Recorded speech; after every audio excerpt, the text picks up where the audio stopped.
14 नवंबर 2023। गोवर्धन पूजा के दिन घर के इन दो कोनों में रख दे। मोर पंख चमक जाएगी, आपकी किस्मत हो जाएंगे, धनवान मिलेगा, संतान सुख और हर मनोकामना मात्र एक दिन में हो जाएगी। पूरी दोस्तों, करीब 200 वर्षों बाद गोवर्धन के पावन दिन पर एक बहुत ही दुर्लभ और दिव्य संयोग बनने जा रहा है, क्योंकि इस दिन भगवान श्री कृष्ण के आशीर्वाद से अमृत सिद्ध योग, धन लक्ष्मी योग, संतान प्राप्ति और राजयोग का निर्माण हो रहा है। और ऐसे में यदि आप इस दिन गुरुजी द्वारा बताए गए इन उपायों से घर के इन कोनों में मोर पंख रख देते हैं, तो आपकी कैसी भी परेशानी हो, चाहे वो धन की इच्छा हो या संतान प्राप्ति की या अच्छे स्वास्थ्य की, हर मनोकामना आपकी मात्र एक आसान से उपाय से पूरी हो जाएगी। आखिर क्या है ये उपाय जो कि इतना प्रभावशाली है, आज हम आपको विस्तार से बताएंगे। इसलिए दोस्तों, वीडियो को आखिर तक जरूर देखें। और अगर आप भी भगवान श्री कृष्ण जी की कृपा अपने जीवन में पाना चाहते हैं, तो इस वीडियो को लाइक कर ले, चैनल को सब्सक्राइब कर ले और कमेंट में जय श्री कृष्णा, राधे राधे लिखना न भूले। दोस्तों, 5 दिवसीय दिवाली पर्व के चौथे दिन गोवर्धन पूजा की जाती है। यह पर्व कार्तिक माह के शुक्ल पक्ष की प्रतिपदा तिथि को मनाया जाता है। इस दिन घरों में गोवर्धन पर्वत बनाया जाता है और भगवान श्री कृष्ण की प्रतिमा बनाई जाती है। इसके बाद शाम के समय गोवर्धन पर्वत और भगवान श्री कृष्ण की पूजा होती है और उन्हें अन्नकूट और कड़ी चावल का भोग लगाया जाता है। इस बार कार्तिक माह के शुक्ल पक्ष की प्रतिपदा तिथि की शुरुआत 13 नवंबर दिन सोमवार को दोपहर 2:56 से हो रही है और समापन अगले दिन 14 नवंबर दिन मंगलवार को दोपहर 2:36 पर होगा। हिंदू धर्म में उदया तिथि को विशेष महत्व दिया जाता है। ऐसे में गोवर्धन पूजा का पर्व 14 नवंबर को मनाया जाएगा। पंचांग के अनुसार शुभ गोवर्धन पूजा प्रातःकाल मुहूर्त 14 नवंबर को सुबह 6:43 से 8:58 के बीच है। ऐसे में गोवर्धन पूजा के लिए 2 घंटे 9 मिनट तक पूजा का मुहूर्त रहेगा। गोवर्धन पर घर के आंगन में गोबर से गोवर्धन बनाकर पूजा की जाती है। गोवर्धन पूजा को प्रकृति की पूजा भी कहा जाता है। इसकी शुरुआत स्वयं भगवान श्री कृष्ण ने की थी। चलिए दोस्तों, अब बात करते हैं मोर पंख के उपायों के बारे में। दोस्तों, मोर पंख घर में शांति और सुख समृद्धि के लिए बहुत ही उपयोगी वस्तु है। इसे शास्त्रों में एक प्रकार का यंत्र ही कहा गया है जो धन संपत्ति को आकर्षित करता है। यदि मोर पंख को घर में सही दिशा और सही स्थान पर रखते हैं, तो इससे घर में धन का आगमन होता है। संचित धन में कई गुना अधिक वृद्धि होती है। मोर पंख को घर में रखने से पैसे की आवक कई गुना बढ़ जाती है। इसके लिए आपको केवल 3 मोर पंख लेने हैं और उससे जुड़े महत्वपूर्ण वास्तु उपाय करने हैं, जिसके बारे में आज हम आपको बताएंगे। इसीलिए इस महत्वपूर्ण जानकारी को आप पूरा जरूर देखें। दोस्तों, सबसे पहले हम जानते हैं कि मोर और मोर के पंख का हमारे धार्मिक शास्त्रों में क्या महत्व बताया गया है। धार्मिक ग्रंथों के अनुसार मोर पंख एक चमत्कारिक यंत्र होता है और इसका प्रयोग तांत्रिक क्रियाओं में भी किया जाता है। प्राचीन युग से ही मोर पंख को तांत्रिक साधना में महत्वपूर्ण माना गया है। साथ ही ज्योतिष शास्त्र में भी मोर पंख को बहुत ही महत्व दिया गया है। इसके साथ ही पुराणों में भी मोर पंख से जुड़े उपायों का वर्णन मिलता है। आयुर्वेद में भी मोर पंख के बारे में बताया गया है कि किस प्रकार से मोर पंख घर से रोग तथा बीमारियों को दूर रखता है। यदि घर में कोई व्यक्ति बीमार है, तो मोर पंख का प्रयोग करके उसे स्वस्थ बनाया जा सकता है। मोर से जुड़ी पुराणों में कई कथाएं लिखी हुई है। पक्षी शास्त्र में मोर से जुड़ी एक कथा का वर्णन मिलता है।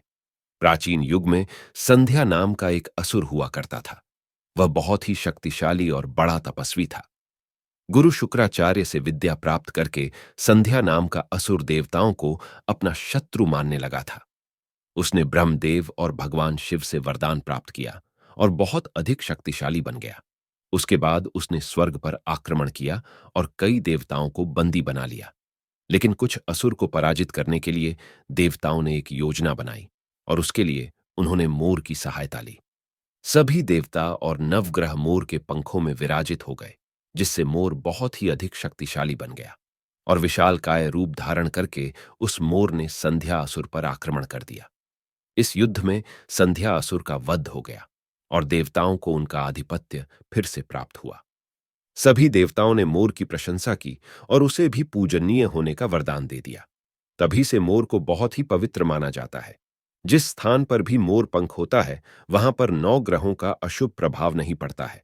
दोस्तों, केवल ऋषि मुनि और देवता ही नहीं, बल्कि भगवान श्री कृष्ण भी मोर की प्रशंसा करते हैं।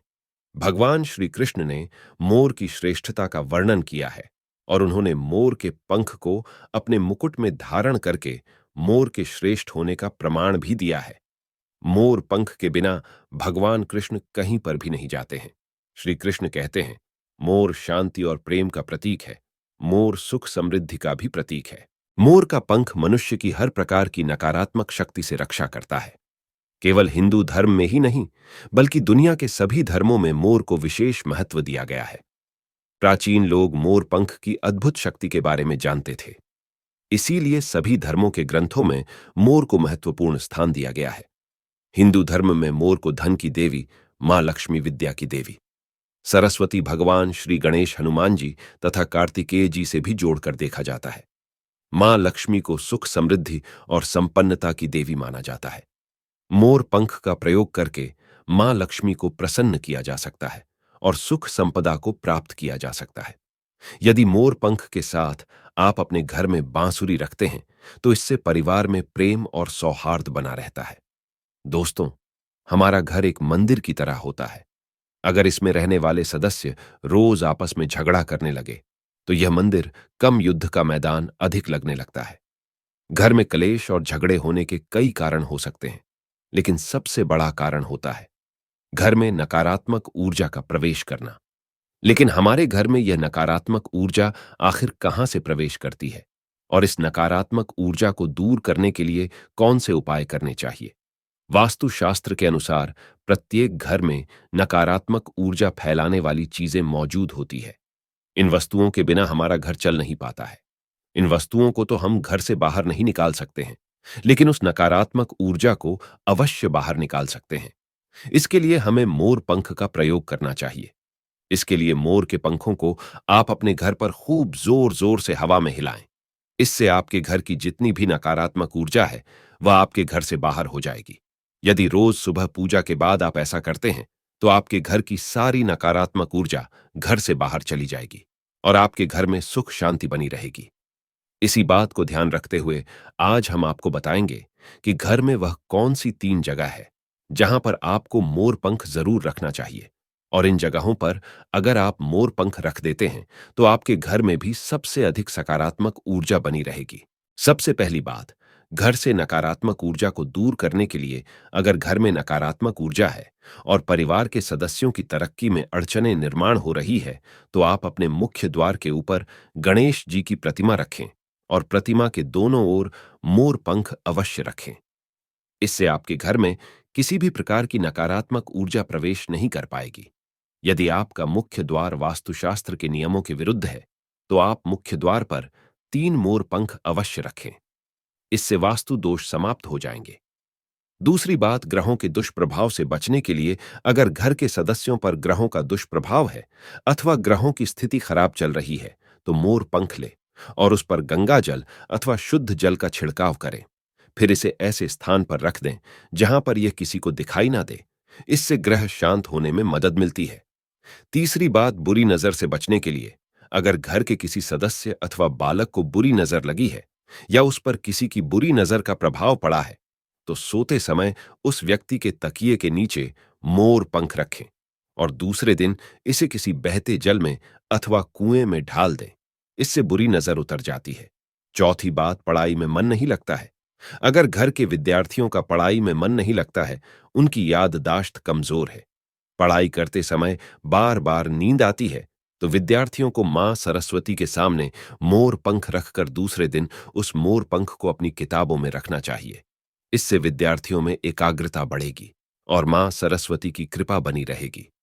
पांचवा उपाय, दुष्ट शत्रु से छुटकारा पाने के लिए अगर कोई शत्रु जानबूझकर आपको परेशान कर रहा है और बार बार आपको नुकसान पहुंचाने का प्रयास करता है, तो मंगलवार के दिन हनुमान जी की मस्तक का सिंदूर मोर पंख पर लगाएं और सुबह के समय बिना नहाए ही इसे बहते हुए जल प्रवाह में अथवा कुएं में ढाल दें।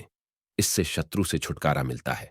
छठी बात, मनवांछित फल प्राप्ति के लिए अगर मन की कोई इच्छा अधूरी है, कई दिनों तक कोशिश करने के पश्चात भी मनवांछित फल प्राप्त नहीं होता है, कार्यों में बार बार रुकावट आ रही है, तो आप राधा कृष्ण के मंदिर में जाकर भगवान श्री कृष्ण को मोर पंख चढ़ाएं, अथवा घर में ही श्री कृष्ण की मूर्ति पर मोर पंख लगाएं और अपनी इच्छा उनके सामने प्रकट करें। सातवीं बात, अगर पति पत्नी के बीच तनाव हो, अगर घर के अंदर क्लेश है, पति पत्नी के बीच बार बार झगड़े होते हैं, आपसी प्रेम कम होने लगा है, तो उनके बेडरूम में दक्षिण पूर्व की दिशा में मोर पंख रख देना चाहिए। इससे दोनों के बीच में प्रेम बढ़ेगा और आपसी मनमुटाव कम होगा। आठवां उपाय, धन में वृद्धि के लिए अगर धन की कमी है, अचानक धन खर्च हो जाता है, तो घर में तिजोरी अवश्य बनाएं। तिजोरी रखते समय ध्यान रहे, तिजोरी को पश्चिम की दीवार पर सटाकर रखें और उसका मुख पूर्व दिशा की ओर हो। इससे देवराज की कृपा दृष्टि बनी रहेगी। साथ ही महालक्ष्मी की पूजा में मोर पंख रखकर उसे तिजोरी में रखें। इससे घर में सुख समृद्धि आती है और धन की कमी महसूस नहीं होती है।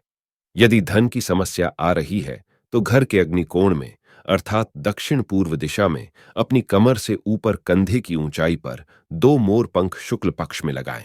जल्दी ही धन प्राप्ति के नए अवसर प्राप्त होने लगेंगे। नौवां उपाय, आप किसी भी शुभ दिन मोर का पंख लेकर घर के किसी ऐसे स्थान पर रखें जहां पर आने जाने वाले लोगों की नजर सबसे ज्यादा पड़ती है।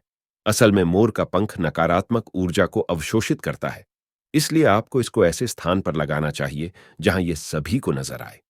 मोर के पंख का यह उपाय ना सिर्फ आपको बल्कि आपके घर के सदस्यों के जीवन में भी सुख और समृद्धि जरूर लेकर आएगा।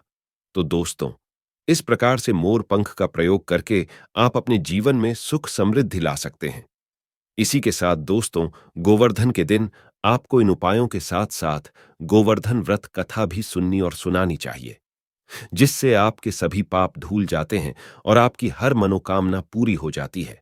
गोवर्धन पूजा की पौराणिक कथा के अनुसार द्वापर युग में एक बार देवराज इंद्र को अपने ऊपर अभिमान हो गया था। इंद्र का अभिमान चूर करने के लिए भगवान श्री कृष्ण ने एक अद्भुत लीला रची। श्री कृष्ण में देखा कि एक दिन सभी ब्रजवासी उत्तम पकवान बना रहे थे और किसी पूजा की तैयारी में व्यस्त थे। इसे देखते हुए कृष्ण जी ने माता यशोदा से पूछा कि यह किस बात की तैयारी हो रही है।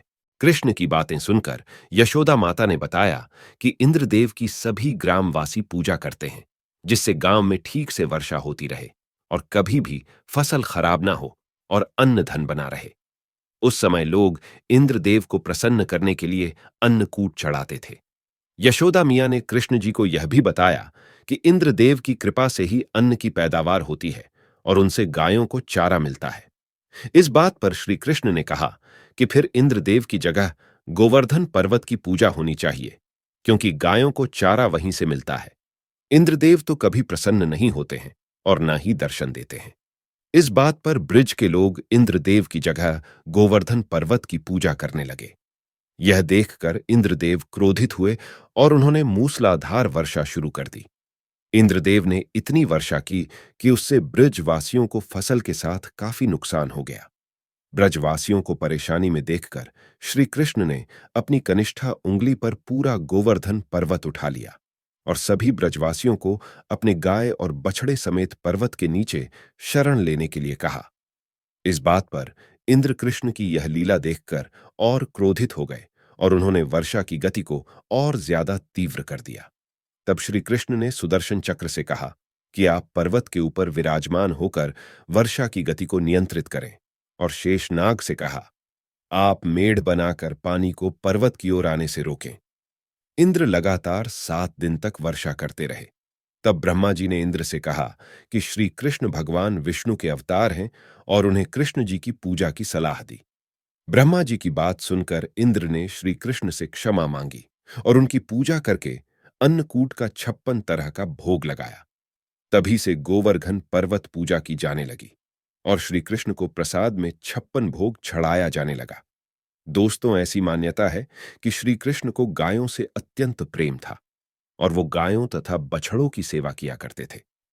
यह भी माना जाता है कि गाय का गोबर अत्यंत पवित्र होता है, इसलिए इसी से गोवर्धन पर्वत बनाना और इसका पूजन करना फलदायी माना जाता है।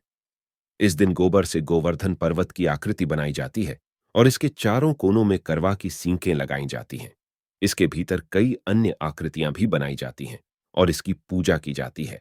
ऐसा माना जाता है कि इस दिन जो भी गोवर्धन की इस कथा का पाठ करता है और श्रद्धापूर्वक गाय के गोबर से बने पर्वत की पूजा करता है, उसकी सभी मनोकामनाओं की पूर्ति होती है। उम्मीद है आपको यह जानकारी अच्छी लगी होगी। वीडियो को लाइक जरूर करें, कमेंट में जय श्री कृष्ण लिखना ना भूलें। साथ ही चैनल को सब्सक्राइब जरूर करें। आप सभी का धन्यवाद।